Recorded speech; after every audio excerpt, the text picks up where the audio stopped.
ውሎ እንዴት ነበር ሲኒ? ቆንጆ ነበር ናቲ። አንተ ደህና ነህ? እኔ በጣም ደህና ነኝ። እናሽ ትንሽ አድካሚ ውሎ ነበር።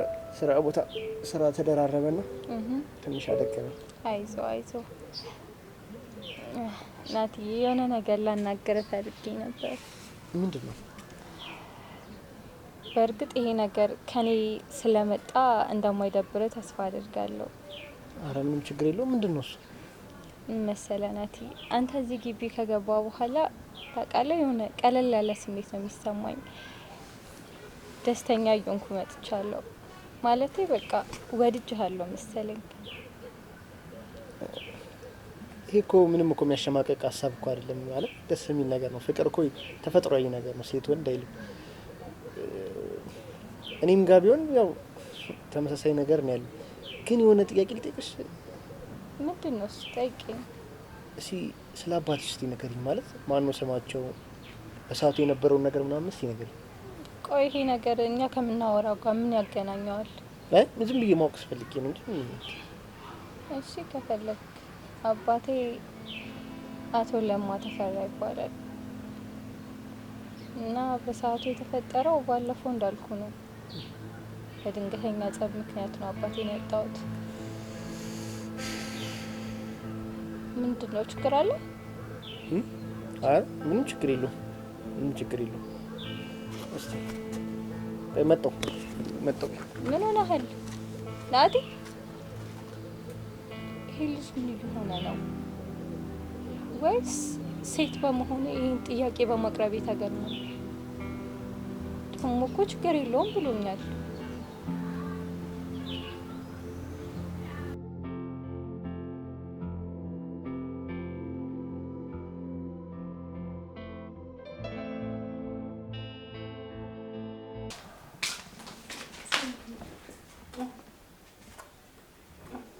ምንድነው ሲሉ እንደዚህ ወጣችሁ ይጥራሽ? አምርዬ በጣም ጨንቆኛል። ምን ሆነሻል? ቆይ የተፈጠረ አዲስ ነገር አለ? ለናቲ ሁሉንም ነገር ነግሬው ነበር። እሺ ምን ያለሽ ታዲያ? ምን ነው መጥፎ ነገር ተናገረሽ እንዴ? ወዲያው ቢነግረኝማ ጥሩ ነበር። ሀሳቤን ከሰማው በኋላ ምንም ሳይናገር ሄዶ ወደ ቤቱ ገባ። ማለት እንዴት ምንም ሳይልሽ? ምናልባት ድንገተኛ ነገር ሆኖበት ደንግጦ ይሆን? አይ አይመስለኝም። ታዲያ ምንድነው ሲና? አላቅም ብቻ ስለ አባቴ ጠየቀኝና ሁሉን ነገር ስነግረው ፊቱ ተለዋወጠ። ስለ አባትሽ ምን? ምናልባት ተዋውቀ ይሆን እንዴ? አላቅም ሳምሪ፣ ጭንቅላቴ በጭንቀት ሊፈነዳ ነው። አይዞሽ ምንም አይፈጠርም። አይመስለኝም ብቻ ከአባቴ ሞት ጋር የተያያዘ ከሆነ። ኧረ ሲና እንደሱማ እንዴት ሊሆን ይችላል? እኔ እንጃ ብቻ ውስጤ ምንም ጥሩ ነገር የተሰማኝ አይደለም። ዝም ብለሽ መጨነቅ ታበዣለሽ። ካልሆነ ማታ ከስራ ሲመጣ ስትጠይቂ። እሱማ አዎ እስኪመጣ ቸኩያለሁ። ግን ሲመጣ መጥፎ ነገር ቢነግረኝ ምንድነው የሚውጠኝ? አይዞሽ ጓደኛዬ ምንም መጥፎ ነገር አይኖርም። ብቻ አንቺ አትጨነቂ። አይ ሳምሪ፣ ቁርጤን እስከማውቀው ድረስ መጨነቄ መች ይቀራል? ቢሆንም ለሁሉም ልክ አለው እኮ። እሺ ሳምሪ፣ አንቺንም ማስጨነቅኩሽ አይደለም? ይቅርታ።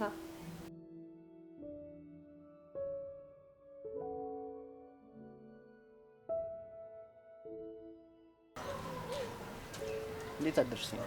ደህና አይደለሁም ናቲ። አንድ ላናገር የምፈልገው ጉዳይ አለ። ምንድነው? ቆይ ምንድነው እየተፈጠረ ያለው? ትናንት እንደዛ አልፈ ሄድከው ሴት ሆኜ የፍቅር ጥያቄ ስላቀረብኩልህ ነው? አይ አይደለም፣ ከሱ ጋር ምንም የሚያገናኘው ነገር የለም። እና ታዲያ ምንድነው እንደዚህ የምትሆነው? እንዴት እንደምነግርሽ አላውቅም። ማለት ታስታውሻለሽ ስለ አባትሽ ስጠይቅሽና ስትነግሪኝ? እሺ ያው የነገርሽኝ ታሪክ ማቆ ታሪክ ስለመሰለኝ። ቆይ አንተ እንዴት ልታውቀው ትችላለህ? አባቴ ከሰው ጋር ተጣልቶ ነው ምናምን ብለሽ ነግረሽኝ ነበርና የኔም አባት ያልሽው ቦታና ባልሽው ወቅት ከሰው ጋር ተጣልቶ ነው የሞተው። ማለት ታዲያ ያንተ አባት እንደዛ ስለሞተ ከኔ አባት ጋር ምን ያገናኘዋል?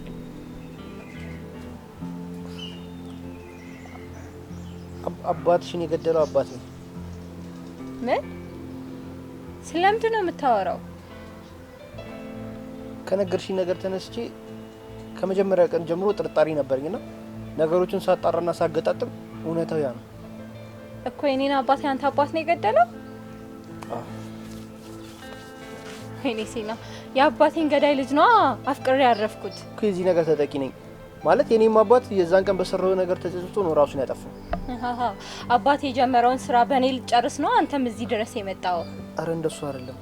እና ምንድነው? እኔ ምንም አውቀው ነገር የለም። በጣም ነው የሚገርመው። በቃ ከዚህ በኋላ አይንህን ላይ አልፈልግም። ግቢዬን ለቀህ ውጣልኝ። ሴና በል በቃ ምንም ማውራት አልፈልግም። ቤቴን ለቀህ ውጣልኝ።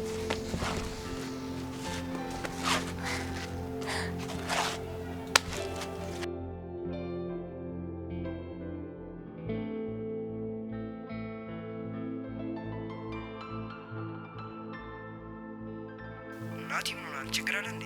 ደህና ነኝ። ይልቅ አንድ ነገር እንድታደርግልኝ እፈልጋለሁ። ምን? በአስቸኳይ ቤት ፈልግልኝ። ቤት? ያለህበትስ? ምንድን ነው የተፈጠረው? አዎ ምንድን ነው ነገረኝ እንጂ።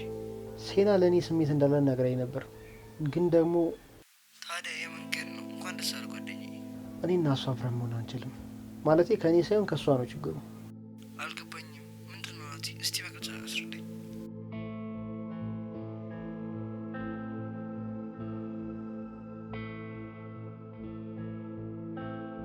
ስለዚህ በእኔና በእሷ ህይወት የተፈጠረው ነገር ይሄ ነው። ናቲ ምንድን እንደምልህ አላውቅም፣ ብቻ ግን በጣም አዝናለሁ። ምን ታደርገዋለህ? እንዲህ ሆነ እንግዲህ። እሺ ግን ምን አሰብክ? እንዳልከው የቤተሰቦቻችሁ ጉዳይ እናንተ መጉዳት የለባችሁም። እንዳልከው ቀርበህ ብታወራት ጥሩ ነው። አይ ያሬድ፣ እንኳን ልታናግረኝ ልታየኝ ራሱ ፈቃደኛ እኮ አይደለችም። ስለዚህ እዛ ቤት መኖር የለብኝም። እንደሱም አይሆንም። ቢያንስ አንዴ እንኳን ልታናግራት ሞክር። ያሬድ አይሆንም። ይልቅ ቤቱን ቶሎ ፈልግልኝ።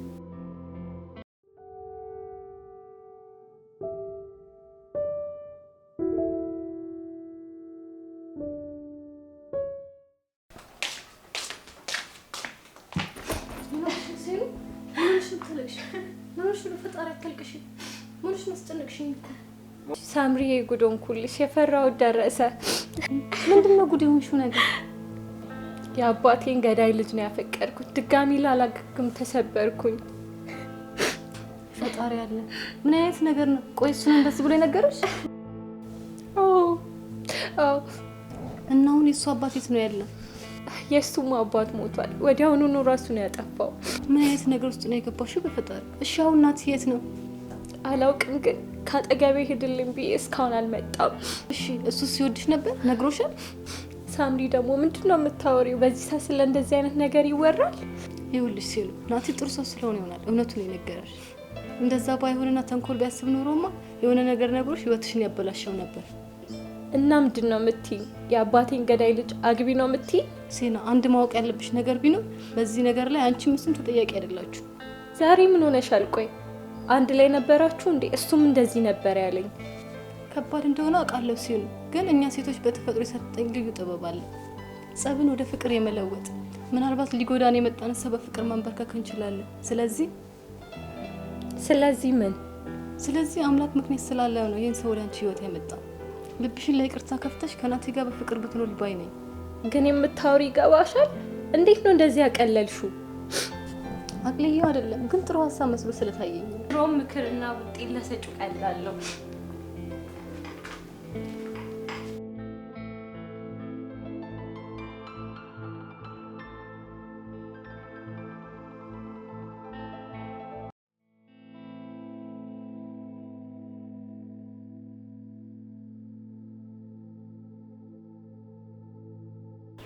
እኔ ነኝ ልክ ያለንኩት? ሳምሪም ናቲም ሀሳባቸው አንድ ነው። እንዴት አቅለው ቢያዩት ነው? ቆይ እሺ ምን ላድርግ? እንዴት የአባቴን ጉዳይ ትቼ የራሴን ህይወት ለማስተካከል ሞክራለሁ? በዛ ላይ ከአባቴ ገዳይ ልጅ ጋር። ኧረ አምላኬ ግራ ገባኝ።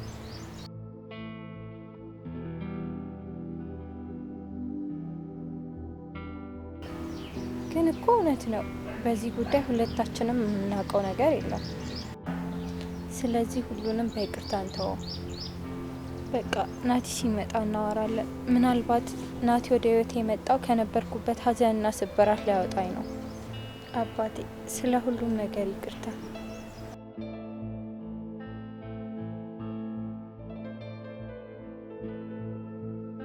እንዴት ነሽ? ሰላም ነው ማለት ስፈልግሽ ነበር። እንኳንም አገኘሁሽ። እና በሰላም በሰላም ነው። ቤት ልለቅ አስቤያለሁ እና ነገ ቤት እለቃለሁ። ለምንድን ነው የምትለቀው ናቲ? ያው እኔን እያየሽ አባትሽን እያስታወሽ እንዳትቆጪ ብዬ ነው። ናቲ አንተ ልክ ነህ።